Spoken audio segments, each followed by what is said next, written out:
नमस्कार, मेरा नाम ज्ञानेश्वर है और आप देख रहे हैं लाइव सिटीज। मेरे साथ न्यूज रूम में हैं बिहार के जाने माने सीनियर जर्नलिस्ट फैजान अहमद साहब। स्वागत है फैजान साहब। फैजान साहब, देखिए, बिहार से एक कोशिश शुरू हुई है विपक्षी एका की और 2024 में बीजेपी को चुनौती देने की, नरेंद्र मोदी को पैदल करने की। सफलता कितनी मिलेगी नहीं मिलेगी पता नहीं। आगे शिमला में बातचीत होनी है, पटना में 23 जून को बातचीत हुई।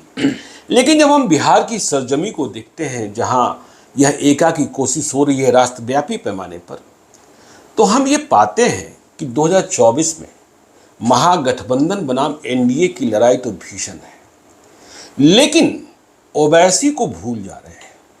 ओवैसी को महागठबंधन तो पूछ ही नहीं रहा है, एनडीए को जरूरत ही नहीं है। बीजेपी तो मानती है कि ओवैसी हमारे फायदे में ही है। तो क्या आपको लगता है कि 2024 के चुनाव में जब 1-to-1 की फाइट की बात हो रही है, फिर भी ओवैसी बिहार में फैक्टर बनेंगे?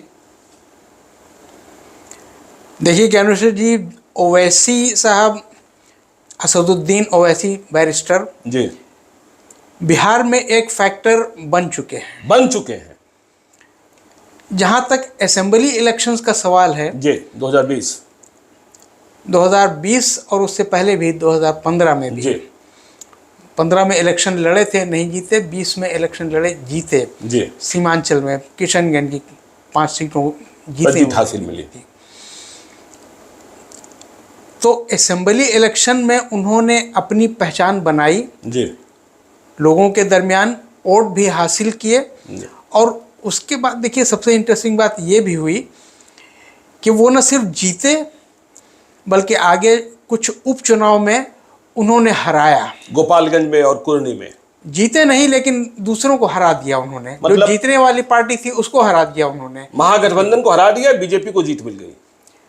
उसकी वजह से बीजेपी को जीत मिल गई। तो ये भी अगर कहा जाता है कि साहब वो बीजेपी को फायदा पहुंचाते हैं, तो इसमें कहीं कोई दो राय नहीं है। उनकी वजह से बीजेपी को फायदा, अभी उन्होंने खुद दिखा दिया कि हमारी वजह से बीजेपी को फायदा हो गया। और जो महागठबंधन था वो हार गए, अपनी सीट वो लोग हार गए। तो जहाँ जो आपने बात कही कि एक फैक्टर है, तो बहरहाल असेंबली के चुनाव में वो अपना फैक्टर तो दिखा चुके हैं। बात हो रही है 2024 की, यानी लोकसभा इलेक्शन की। अब ये देखना होगा कि लोकसभा इलेक्शन में उनकी कितनी मान्यता होती है, उनकी कितनी पूछ होती है और उनकी कहाँ तक पहुँच होती है। क्योंकि अभी तक वो लोकसभा का इलेक्शन नहीं लड़े हैं बिहार में। ये पहली बार होगा। वो बहरहाल लड़ेंगे, ये तो तय है कि वो लड़ेंगे। और न सिर्फ सीमांचल हो सकता है कि और दूसरे रीजन में भी, नॉर्थ बिहार में भी और साउथ बिहार या सेंट्रल बिहार में भी वो अपनी किस्मत आजमाने के लिए अपने उम्मीदवार खड़े करें। जीतना हारना वो अलग बात है, लेकिन जैसा कि मैंने पहले कहा कि वो दूसरों को नुकसान पहुंचाने की हैसियत रखते हैं।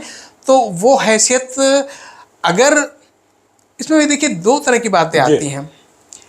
असेंबली चुनाव थोड़ा अलग होता है, पार्लियामेंट का चुनाव थोड़ा अलग होता है। लोगों की सोच, वोटर की सोच दोनों इलेक्शन में अलग अलग होती है। जिस तरह से विधानसभा के चुनाव में और कारपोरेशन के चुनाव में फर्क हो जाता है, उसी तरह से विधानसभा चुनाव में और लोकसभा चुनाव में उसमें भी फर्क हो जाता है। अब ये देखने वाली बात होगी वाकई कि लोकसभा चुनाव में बिहार के वोटर, ख़ासतौर से मुसलमान वोटर, किस हद तक असदुद्दीन ओवैसी की पार्टी के साथ जाते हैं। नहीं, मैं यही समझना चाहता हूं जो आपने कहा कि महागठबंधन की हार हो जाती है, बीजेपी की जीत हो जाती है और कारण बनते हैं ओवैसी। तो देखिए, एक राष्ट्रीय स्तर पर चर्चा भी होती है कि ओवैसी जो है वो बीजेपी की बी टीम है। देखिए, क्या यह सही है और मुसलमान क्या सोचते हैं? देखिए, मुसलमानों में दो तरह के लोग अगर आप मान के चलें मुस्लिम सोसाइटी में, एक जो पढ़े लिखे लोग हैं और एक जो बिल्कुल ही नहीं पढ़े लिखे लोग हैं, गैर पढ़े लिखे लोग हैं। खासतौर से रूरल है, देहाती इलाकों में, गांव में, वहाँ कम पढ़े लिखे लोग हैं। मुझे याद है कि 2015 में जब ये इलेक्शन लड़ रहे थे किशनगंज को, मैं कुछ कंस्टिट्यूंसीज़ में, वहाँ असेंबली कंस्टिट्यूंसीज़ में गया था। तो वहाँ जो कम पढ़े लिखे मुसलमान थे वो ये कहते थे कि साहब आजमाना चाहिए हम लोग को, MIM को भी। जी। लेकिन वहीं पर उनका टसल हो जाता था। जो कुछ पढ़े लिखे नौजवान लड़के थे जो कॉलेज में पढ़ रहे थे या जो कहीं नौकरी कर रहे थे और वो इलेक्शन के दौरान यहाँ आए थे अपने अपने घरों में, उनका कहना था कि नहीं, आजमाने की ज़रूरत नहीं है, वोट देना है तो ऐसी पार्टी को दीजिए जो कंटेस्ट में है, जी। जिसका जहाँ डायरेक्ट कंटेस्ट हो वहीं उसी को वोट दीजिए, वो चाहे जो भी पार्टी हो। ऐसी पार्टी को मत दीजिए जो उनके प्रोस्पेक्ट्स को ख़राब करने के लिए यहाँ पर आई हो। जी। और उन लोग का यही मानना था कि नहीं, अभी हम लोग को ये असदुद्दीन ओवैसी को आजमाने की ज़रूरत नहीं है, आगे देखा जाएगा फिर जब वो इस तरह के हालात पैदा होंगे। तो देखिए वो बात उनकी सही साबित हुई। जी। देखिए 2015 के विधानसभा चुनाव में असदुद्दीन ओवैसी ने काफ़ी मेहनत की और वो काफ़ी दिनों तक किशनगंज में उन्होंने कैंप भी किया। जी। लेकिन उसका कोई ज़्यादा असर नहीं पड़ सका वहाँ पर। लेकिन ज्ञानेश्वर जी फिर देखिए 5 साल के बाद 2020 का जब विधानसभा चुनाव होता है तो तस्वीर बदल गई। जी। 5 सीटें उन्होंने जीती वहाँ। ये और बात है कि वो कैंडिडेट कौन थे और किस पार्टी से वो टूट करके उनसे आके मिले, वो तो ये अलग बात है, वो अलग बात है। हाँ, लेकिन ओवैसी को वोट मिला ना, ओवैसी की पार्टी के नाम पर वो बहरहाल जीत करके आए। जी। लेकिन अब देखिए आप अगर बात करें कि भाई असदुद्दीन ओवैसी की पार्टी जो है all India Muslim Ittehadul Muslimeen, जी।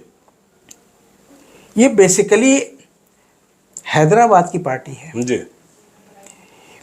असदुद्दीन ओवैसी के फादर सुल्तान सलाहुद्दीन ओवैसी, जी।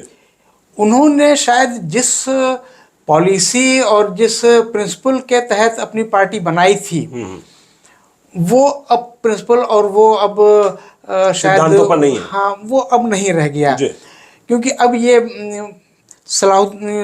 असदुद्दीन ओवैसी और उनके भाई अकबरुद्दीन ओवैसी, ये लोग इस पार्टी को चला रहे हैं। असदुद्दीन ओवैसी उसको नेशनल लेवल पर चला रहे हैं और अकबरुद्दीन उसको स्टेट लेवल पर चला रहे हैं। मतलब आंध्रा, पहले तो आंध्रा था, अब वो तेलंगाना हो गया।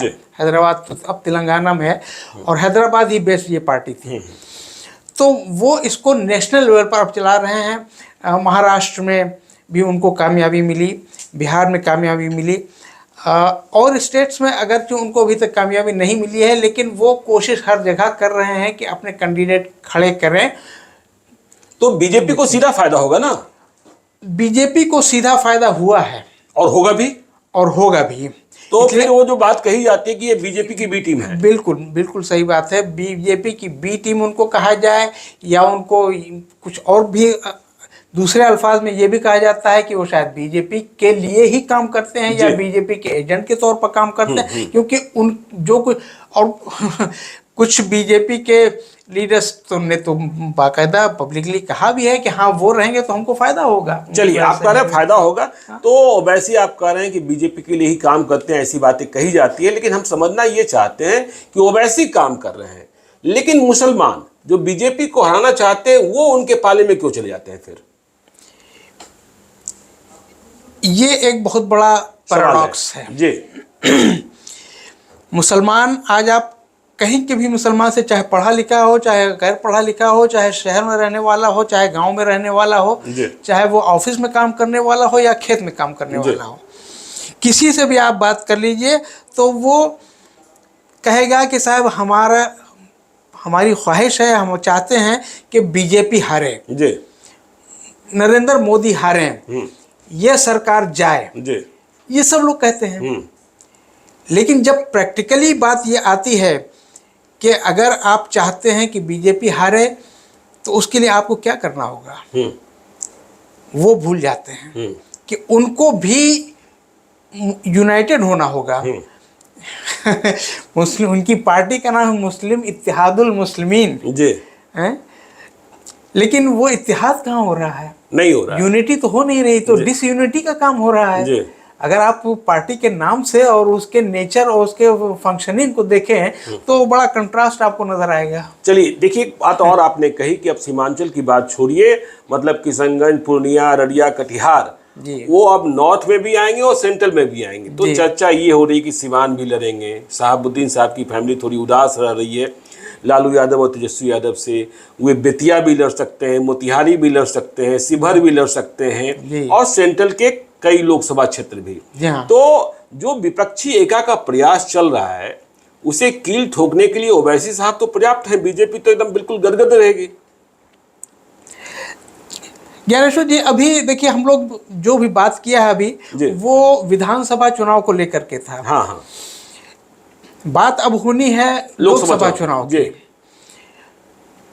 क्योंकि लोकसभा चुनाव अभी तक ओवैसी की पार्टी ने बिहार में लड़ा नहीं है जी।